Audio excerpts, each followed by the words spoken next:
And in a bid to provide financial stability, the government has decided to convert Vodafone Idea's outstanding spectrum dues into equity. Also good news that you've retired a significant amount of your debt by converting dues into equity. Are you looking at similar moves with other lessors as well? Oh, absolutely. Heard these two news bites which talk about conversion of equity into debt. That is what we are going to discuss in today's episode. Debt to equity conversion sounds super technical, right?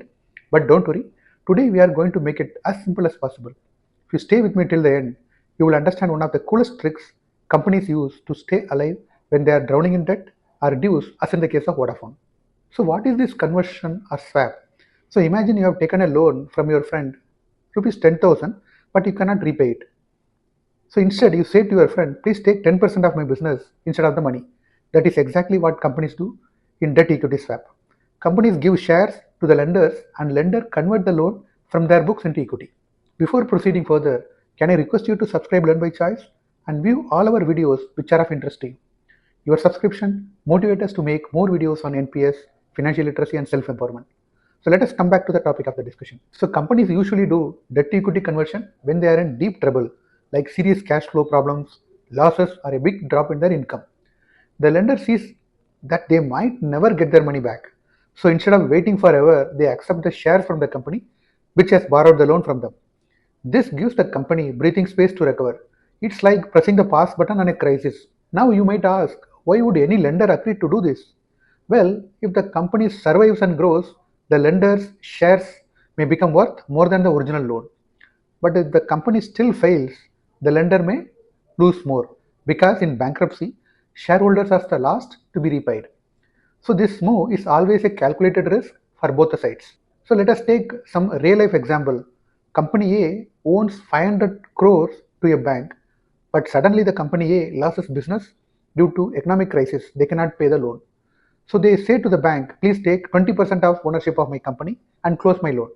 The bank believes the company A that it can recover from the losses, so it agrees to the request of the company. So now the bank becomes part owner of the company instead of a lender. This kind of deal has big advantages. The company which has borrowed and could not repay avoids a bankruptcy. The company keeps its credit score intact.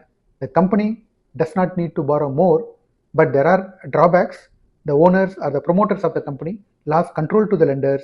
The lenders might ask for a big chunk of the business by high allocation of the equity shares. And sometimes, even after doing this swap, the company still cannot survive.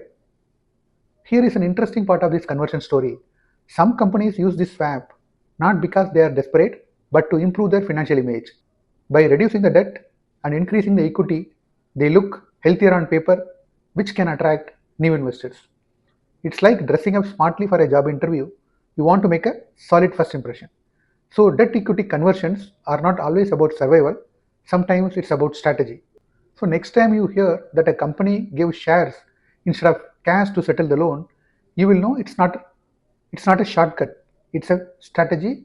Debt equity swaps are a powerful tool in corporate finance that blend survival with smart thinking. Whether it is saving a sinking ship or preparing for the next big wave, these swaps play a key role. If this episode made you curious, do follow the channel Learn by Choice. Next time we will discuss another interesting financial concept in simple language. Thank you for watching Learn by Choice.